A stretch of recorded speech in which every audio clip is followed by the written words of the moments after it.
Hello everyone, welcome to our channel. So ఈరోజు వీడియోలో మనం 60 రూపీస్ కంటే తక్కువ, అంటే 60 రూపాయల కంటే తక్కువగా ఉన్న స్టాక్స్ అనేవి ఒక 2 స్టాక్స్ అనేవి మీతో షేర్ చేస్తాను. ఇవి వచ్చేసి టెక్నికల్ అనాలిసిస్ ప్రకారం, అలాగే ఫండమెంటల్ డేటా ప్రకారం ఈ స్టాక్స్ అనేవి మనకి రాబోయే రోజుల్లో మంచి రిటర్న్స్ అనేవి ఇస్తాయి. మీరు షార్ట్ టర్మ్ కానీ లాంగ్ టర్మ్ కానీ ఈ స్టాక్స్ని హోల్డ్ చేసుకోవచ్చు.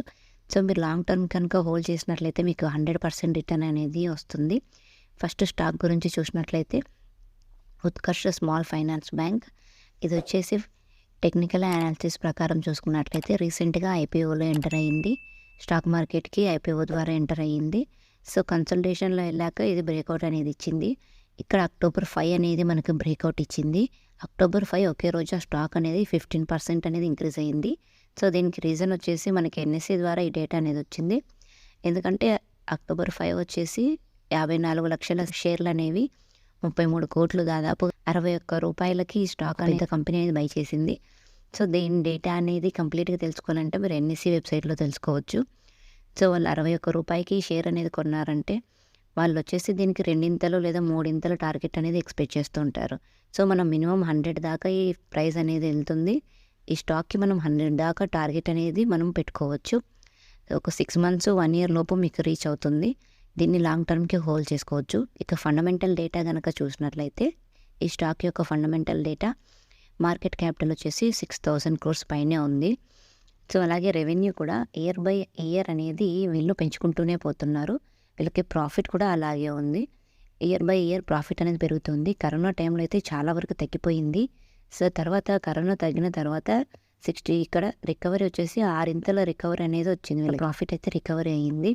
సో మీరు ఈ స్టాక్లో ఇన్వెస్ట్ చేయాలంటే ఒకసారి ఫండమెంటల్ డేటా అనేది చెక్ చేసుకొని మీరు ఇన్వెస్ట్ చేయొచ్చు.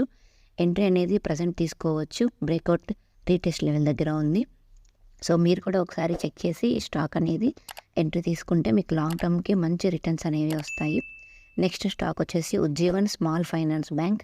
ఇది కూడా సేఫ్ ప్రైస్ వచ్చేసి మీకు 56-57 రేంజ్లోనే ఉంది. ఈ ప్రైస్ కూడా ఇది రీసెంట్గా కన్సల్టేషన్ తర్వాత బ్రేక్అవుట్ ఇచ్చింది. ప్రజెంట్ మార్కెట్లో ఎంటర్ అయిన ప్రైస్ దగ్గర ఉంది. ఇది స్టాక్ మార్కెట్లోకి ఎంటర్ అయినప్పుడు ఉన్న ప్రైస్ అనేది ఇప్పుడు అదే ప్రైస్ దగ్గర ఉంది. ఎంటర్ అయినప్పుడు ఆ ప్రైస్ నుంచి ఫాల్ అయింది, తర్వాత రికవర్ అయ్యి కన్సల్టేషన్ తర్వాత బ్రేక్అవుట్ ఇచ్చింది. రీటెస్ట్ లెవెల్ దగ్గర ఈ స్టాక్ అనేది మీరు బై చేసుకోవచ్చు. దీని ఫండమెంటల్ డేటా అనేది చూసినట్లయితే మార్కెట్ క్యాపిటల్ వచ్చేసి 11,000 crores పైనే ఉంది. రెవెన్యూ గురించి వీళ్ళు ఇయర్ బై ఇయర్ రెవెన్యూ అనేది పెంచుకుంటూ పోతూనే ఉన్నారు. ప్రాఫిట్ అనేది చూస్తే ఇయర్ బై ఇయర్ ప్రాఫిట్ అనేది ఎక్కువగానే వచ్చింది. అయితే కరోనా టైంలో ప్రాఫిట్ అనేది తగ్గింది. తర్వాత దానికి 2 ప్రాఫిట్ అనేది వీళ్ళు చూపించారు. సో ఈ 2 స్టాక్స్లలో మనం ఇప్పుడు ఎంట్రీస్ తీసుకోవచ్చు. ఎంట్రీ తీసుకొని మనం కూడా ఈ స్టాక్స్కి మినిమం 100 రూపీస్ దాకా టార్గెట్ అనేది పెట్టుకోవచ్చు. లాంగ్ టర్మ్కి హోల్డ్ చేసినట్లయితే మీకు 100% రిటర్న్ అనేది వస్తుంది. So fundamental data, technical analysis ప్రకారం ఈ స్టాక్స్ అయితే 2 మంచి రిటర్న్స్ ఇస్తాయి. మీరు ఎంట్రీ తీసుకోవాలనుకుంటే మీరు కూడా ఒకసారి చెక్ చేసుకొని ఎంట్రీస్ తీసుకోవచ్చు. కేవలం నేను చెప్పే దాన్ని బట్టి మీరు ఎంట్రీస్ తీసుకోవద్దండి. ఒకసారి మీరు కూడా డేటా అనేది చెక్ చేసి తర్వాత ఎంట్రీస్ తీసుకోండి. మన ఛానల్లో వచ్చే కంటెంట్ అనేది మీకు నచ్చినట్లయితే ఒక చిన్న లైక్ చేయండి, సబ్స్క్రైబ్ చేసుకొని ఛానల్ని సపోర్ట్ చేయండి. ఇన్వెస్టింగ్ మరియు స్టాక్ మార్కెట్ గురించి మరింత నేర్చుకోవడానికి స్టాక్ ఇన్వెస్ట్ గైడ్ ఛానల్ని సబ్స్క్రైబ్ చేసుకోండి.